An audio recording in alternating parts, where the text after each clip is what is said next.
Workers of Ghana Water Company and Ghana Urban Water thinks that only a merger can resolve Ghana's water supply and management situation. Is that what it takes to ensure quality of water supplied to Ghanaians? Welcome to today's big story. And that's the question we'll be asking you precisely if you think that is the situation and that is the only way to resolve Ghana's water situation. This is today's big story. Perceive it as waste. All right, they should merge it. Let's have one company, and we want it as soon as possible. In fact, you said there's no money. As you speak now, we've not been able to negotiate our salary. But how do you run two management? You pay two managing directors, you pay two boards, you pay two finance directors, you pay two operation directors, you pay everything two. That relative to the incomes could be negligible. But how do you explain it to the man down there? My name is Brighton now. Don't forget that today's big story is brought to you by Blue Rose and Star Shelter for All, as well as Star Life Assurance. Now, today is the day against desertification and drought, and this is exactly why we'll be talking to those who have to do with our water supply system in Ghana. Stay there. This is the big story for today. Today's big story with Bright Nana Amsi.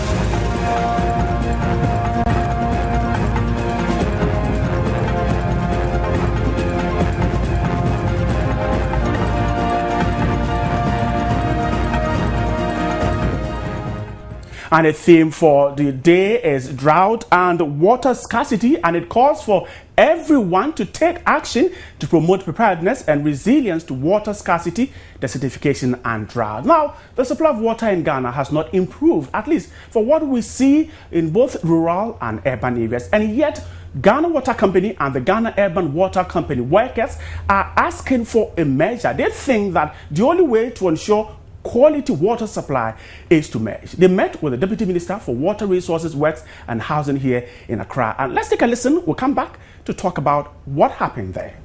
In fact, the government had already told us when he brought in a consultant, they was going to get this measure effected by February. We're in June. We don't see what is going on. It's affecting productivity. It's affecting workers, morale, because they perceive some kind of waste, you understand, and it's difficult for us to explain to them that there's no wastage. You have two management. You said there's no money. As you speak now, we've not been able to negotiate our salary, okay? He said, you don't have money. We look at the figures, okay? It's true from the figures, we don't have money. All right, but how do you run two management? You pay two managing directors, you pay two boards, you pay two finance directors, you pay two operation directors, you pay everything two.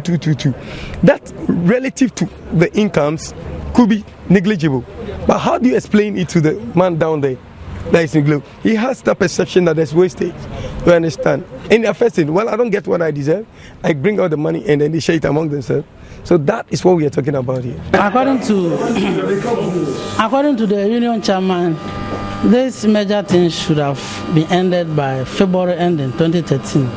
But I guess you also know February ending what happened because new minister have been appointed and reorganization of the ministry itself. So there was no substantive minister to submit it to cabinet, and it is the only cabinet that can also give the final approval. And so I guess and then when the new minister too was appointed, he has to also take time to understand the whole scenarios before he can take a firm decision to send it to cabinet and then be able to defend it.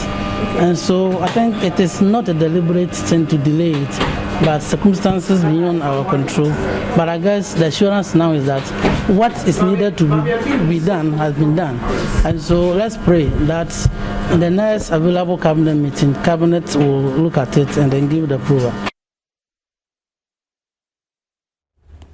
Right, and my guests, two of them. Extreme left is the Deputy Minister of Water Resources, Works and Housing, Honorable Samson Ahi, and Francis Lamte is the Chairman of the National Union of the Workers of the Ghana Water Company. Welcome to today's big story. So let me go straight to you. Now, the workers are threatening a strike action if in 2 weeks you don't agree to their call for them to merge. Yeah, thank you very much, Bright. First of all, appeal to the workers to exercise maximum restraint. Whilst the 2 weeks is too short. The issues that they have raised, we government take a look at it. And I personally agree with most of the issues that they've agreed. Right. You found out that the workers are rather thinking positively about the progress and the well-being of the company itself. So they are calling for a merger of the Ghana Urban Water Company and Ghana Water Company. Right, so you basically agree that running two boards is a waste of perhaps meager resources. Yeah, that's what the workers are saying. I think in 2012, the ministry consulted a company to look at it, and the options that the consultant gave was that we should merge the two companies. And so the consultant gave different scenarios, and the option that all of us in the ministry adopted was the merger, because of the fact that we realized that there are a lot of duplication of functions, because you have a board for Ghana Urban Water Company, right? You have a management for Ghana Urban Water Company. You have same also for Ghana Water Company. You know, before 2008, we had Ghana Water Company only managing our water facilities for us. But somewhere, I think June 2008, this Aqua Vitens company was brought in. The management contract came in. Yes, came in. And then the contract ended somewhere 2011. The contract was not given, awarded to Aqua Vitens.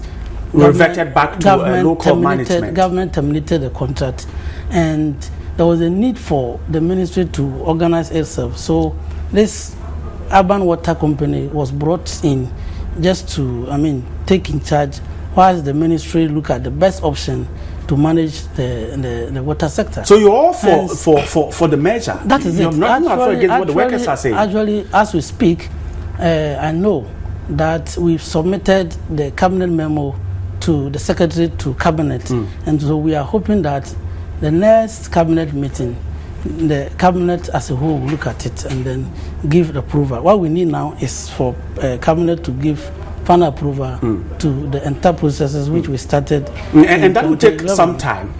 I don't think so. In fact, even before the cabinet look at it, the president has seen the document, and the president himself has taken very keen interest into the entire processes, and the president has requested for some information, further information.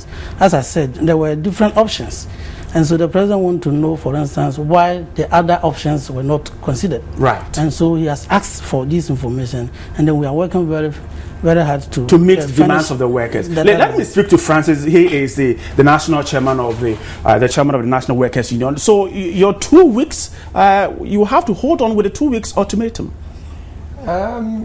We had a discussion. We asked the minister what was holding this whole major issue, and he said that it delayed. They missed the boat the last time they went to cabinet. So they're hoping to hold a cabinet meeting on coming Thursday or next week Thursday. So before the workers, it's a 2 weeks ultimatum, because then if and you are prepared to hold on because the minister is promising some action before perhaps we're hoping that this Thursday the president will okay it, and then there's a major the issue can be resolved. Yeah. Let me ask you, running two separate entities, how has it affected the provision of quality water in Ghana? That is what you seem to suggest. No, we are not saying that it's affecting the provision. We're saying that it's affecting the productivity. It's affecting the workers. Of course, it will have a toll on what gets out of you, the workers. Yeah, the morale of workers are down. Why? Because there's a perception that there is some kind of waste at the top. Because if you are, like the minister rightly said, if you are running through two managerial teams with a board and all, the things that goes with it, how do you explain it to the worker down there, the laborer, that there's no waste at the top? Because they come and say that, well, we think that we deserve better, we need more salary. We said, we look at the balance sheet, it's not that good. The inflows and outflows almost balance, or sometimes run to the negative. So you cannot get what you demand. They said, well, what does that mean? If we can't get that, how come we're having 2 managing directors? How come we're having 2 board of directors? How come we're having 2 director of finance, director of social and so? We are getting duplications. So that kind of perception is affecting them. So you go there, talk to them. You know, we need to up our, your work. You know, but I will ask you this, and now ask the deputy minister the same thing. Now, we started from a point, went into a management contract, we came back, and now the perception, as you said, it seemed to suggest that let's merge the two. We'll have the system properly cleaned. What is the problem with ensuring quality, continuous, regular, consistent supply of water in Ghana? Well, that has to do with investments, obvious. We have heard about that before. I'm sure I'll put that question to the minister. We've heard about investments, the management contract. What we were told was that those people from Norway were coming in to drop money to stabilize the situation. Is that really the problem? The problem has to do with some kind of investment into the system. You know, when we talk about investment, people look at it from only one point. We're looking at expansions. But when you do expansion, you know, the system has its lifespan. But after some number of years, we have what we call serviceability, increasing the serviceability. And that one, you need capital maintenance. But the way the financing of water systems in the country is, we get the donors bringing the capital for expansion. We use tariff to do the operations, but there's no funds for capital maintenance. Years back, the government was doing that. We call the MTEF, medium-term investment. But 2007, 2008, they stopped doing that. So after they stopped doing that, we are supposed to use our operation funds to do both capital maintenance and operations. Which you think is not enough? It's not enough. Let me go to the deputy minister. Now, Francis is suggesting that investment is the challenge. Is that what you think too? Yeah, you know, Ghana, if you come to the urban centers, our total demand on daily basis is 1.2 million cubic meters. Right. We have a facility at the moment that can produce 1.1 cubic meters on daily basis. The available facility that we are able to produce and then distribute water, we only do 960,000. We don't have enough capacity. So even the available facilities, we are not able to produce to its full capacity. And so when he talks about the investment, I guess what he means is that we need to expand the facilities. Which talks about money. That is it. To construct a lot of channels. Now we are doing 60%. We have a target to do 64% by the end of this year. And so that is what we are working towards. And so there are several programs going on to construct more pipelines so that we can produce more and then distribute to the consumers. And so basically you're talking about investment. That is what is really bringing the difficulty to the sector. But before I let you go, now, of course, we have this issue of the workers agitating that, of course, they need to get these things properly done, and you are promising. But is this not going back a step, let's say 2 steps back, because we seem to do just that? We take a step forward, we're coming back. Is this going to resolve what we're facing as a country with water supply? Finally, before I let you go. I think if you look at what is going on now, it tells me that we shouldn't have even in the first place given the management aspects to aquavitans, for instance. Right. And so what is happening now, it means we want to have our old Ghana Water Company in place. And we think that with Ghana Water Company coming on board, we can actually continue to provide quality water that our people need. And so I think that, like the chairman said, what we need to is to invest more into the water sector. Because if you don't, and that's what government is prepared to do. That is what we are preparing to do. Right. As I've said, that we are doing 60%. This year we've targeted to do 64%, and that goes with investment, which government is prepared to do. But before I end, let me appeal to the workers through their chairman to take whatever discussion we had today, this morning, seriously, because the president himself wants to see that this measure is done. Deputy Minister for Water Resources, Works and Housing is Samson Ahi. Francis Lamte is the chairman of the National Workers Union, talking to me about the merger between the Ghana Water Urban Company Limited and the Ghana Water Company. Thank you so much for joining me. And of course, I'm going to share some of your thoughts on Facebook, on Twitter. Now, this one from Weija Dam Press says, why should I share my thought when it is millionaires to government? This is what you were saying. You said hopeless state will triumph on our goodwill. That's from Weija Dam Press. And then this name is quite heavy. Gobematics Gobelogist. I don't know where that name is from. But he says that we can only improve water supply in our country when we employ good managerial skills and also provision of adequate machinery, which is high needed by the water company in executing its duties. And then Tanaka Wisdom, the media should keep on educating us on how to protect our water bodies. Any small pond should be protected so we can always drink. So some of your comments coming in there on Facebook, on Twitter, keep them coming and let's stay interactive on today's big story. They will leave me, but before then, the Ghana Water Urban Company Limited, that is GUWL, has begun spilling excess water from the Weija Dam to avoid permanent damage to Accra's only water treatment plant. The company opened two of the spillways on Saturday, June 15, between 11:30 a.m. and 12 p.m. when the water moved from its operational safe level of 47 feet to 47.7 feet. And very soon I'll be talking to the person who speaks for the company to tell us exactly what it will be like. But let's get some footage from the spillways when it was opened Saturday and this morning. We have made a river defense. The machine was being supplied by NANMO, fuel by the individuals, and Ghana palm blood salt industry, which they are helping very a lot for the fueling the excavator. Unfortunately, the emergency case at Malam, the excavator was taken away. As I'm speaking now, I'm now appealing to Chief Executive, Municipal Chief Executive, to release the machine for us immediately. Where we are, just about 50 meters away, the river defense, there's a breakages there. Only when they open the dam is, worrying us every day. So when they open it, we want to government to help us. So we should make canal.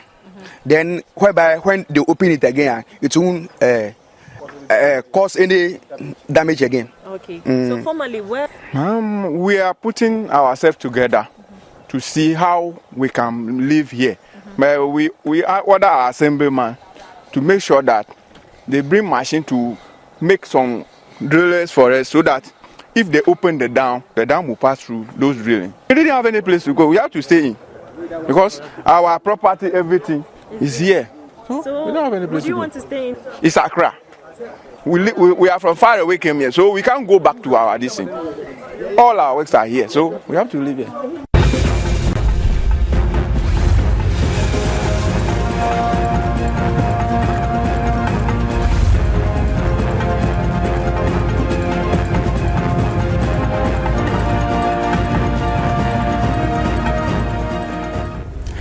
Thanks so much for staying there. You're still live on today's big story on Joy News. My guest again is the man who speaks for the Ghana Urban Water Company Limited, Stanley Martin. Welcome to today's big story. Now, you're spilling the water.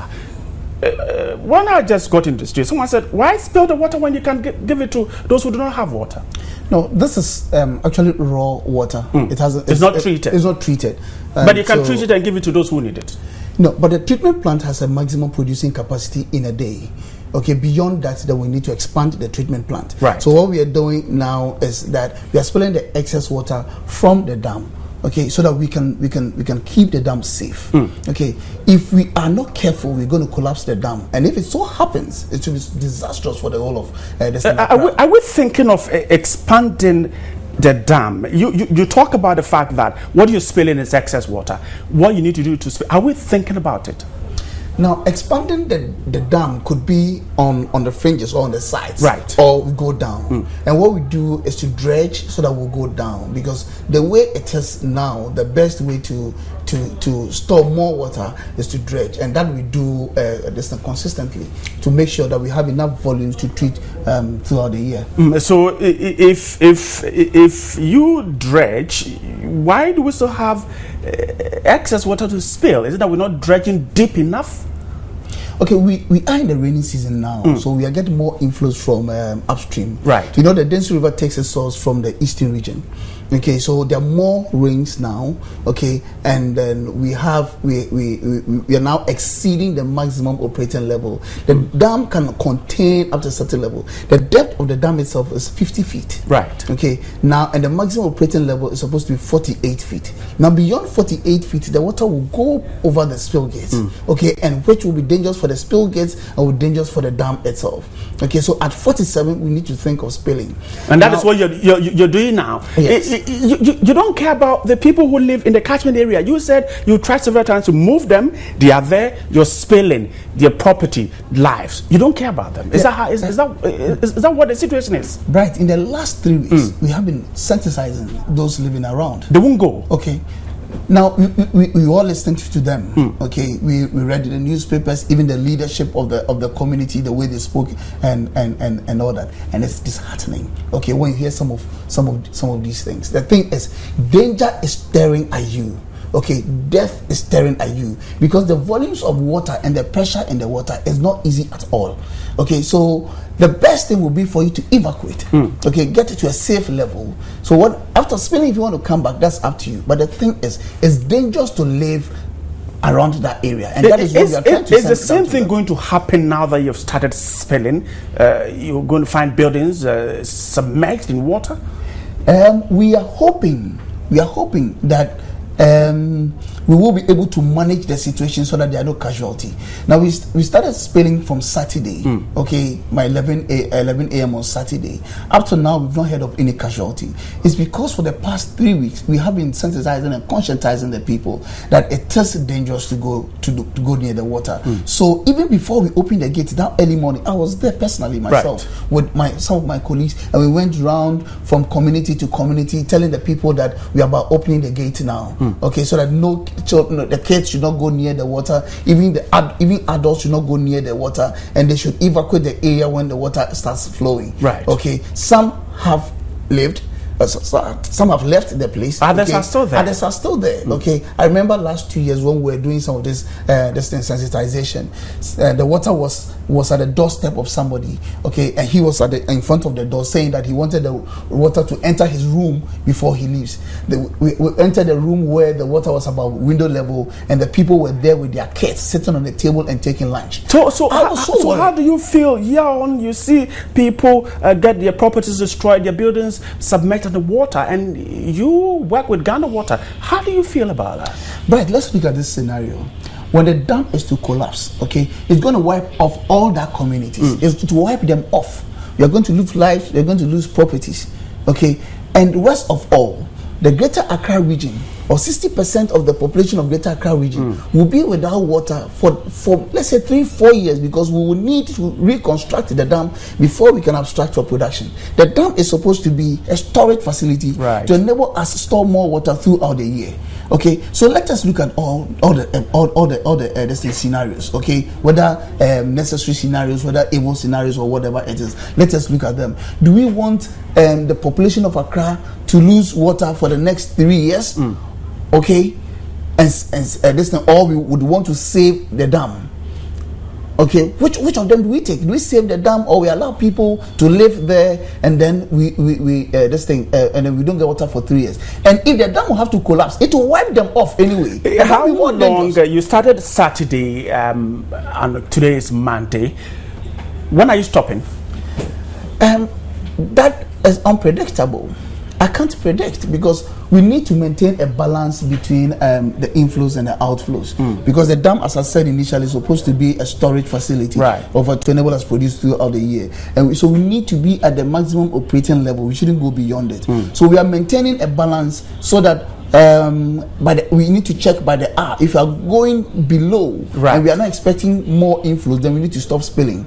Okay, but if we are going below and we are expecting and there's a tendency that we're going to have more inflows, then we still need to continue spilling.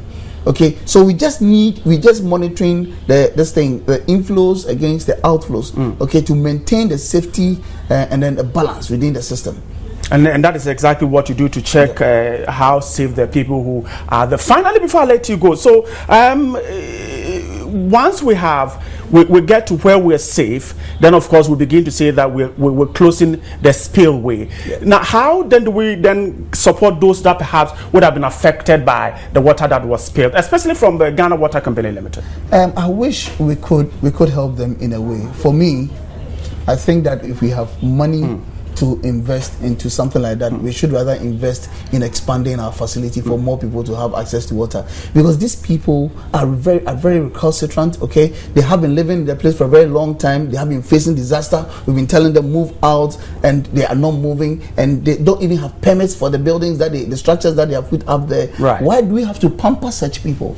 Stanley Marty, thanks so much for speaking to me. He is the spokesperson, or speaks for the Ghana Urban Water Company Limited. We've been talking about the spillways of the Weija Dam that was opened last Saturday. Water is gushing out, and of course those who live around the catchment area have been affected. Now let's stay with water, because today is World Desertification Day against drought, and we're talking about how to improve quality water. And the World Bank has issued a statement, huge sums of money being let out for provision of water and improving sanitation. Let's watch this. The funds will support two of the government of Ghana's priorities: manage natural resources in a sustainable manner and bring improved sanitation and water supply to over 3.6 million people living in and around the Greater Accra region. The $5 million IDA grant will support the natural resources and environmental governance project with technical assistance. The project is designed to provide technical assistance to help improve the capacity of government agencies to plan, manage and use natural resources in selected sectors more effectively and sustainably. The project will support the analytical work, policy dialogue, consultation and capacity building to address critical sector challenges. The second IDA grant of $150 million will support the Greater Accra Region Sanitation and Water Project.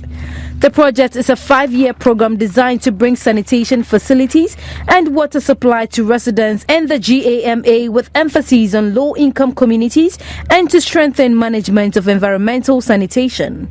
The services will be identified by each community through a participatory process, with the goal of selecting options that best suit residents' needs, especially women. I will be asking you exactly what your thoughts are on how to improve water supply in Ghana. And of course, Ghana has been talking about it. Let's take a listen to what the public have to say. Most times, collecting of revenue is the issue. You see, there are a whole lot of people who owe a lot, but how to get those people to pay is the problem. If we are able to mobilize these funds, then maybe we can channel it through improving our water system. In our homes, we have to take good care of the water, especially make sure that the leakages, if you know that a water pipe has been broken or something in an area or in a house, we have to report to the company. How we use water to wash goods, wash cars, which is a big waste. So to me, we have to check that. Everybody should try and preserve water. Yeah, I think decentralize this water system. Like it should be in such a way that each community should have their own way of managing their own water system. Ghana thinks about improving water supply in both rural and urban communities. Let me also read some of your comments. One is just dropped in. This one is from Dumaviga Yao Media, and you said the water supply situation should be revolutionary. That is the word. Old supply lines should be replaced with bigger ones, and even if it will take houses to be taken down, it should be done for communities to get access to water. So that's from Dumeviga Mide, who thinks or is talking about a revolution to improve water supply situation in the country. Thanks so much. Today's big story has been brought to you by Blue Rose Limited, Shelter for All, and Star Life Assurance. I'm back here 5:30 sharp tomorrow. My name is Bright Enough. We have more on myjoyonline.com, and keep watching. Join us. Good evening. Israel Live has more at 8 p.m. Good evening and see you.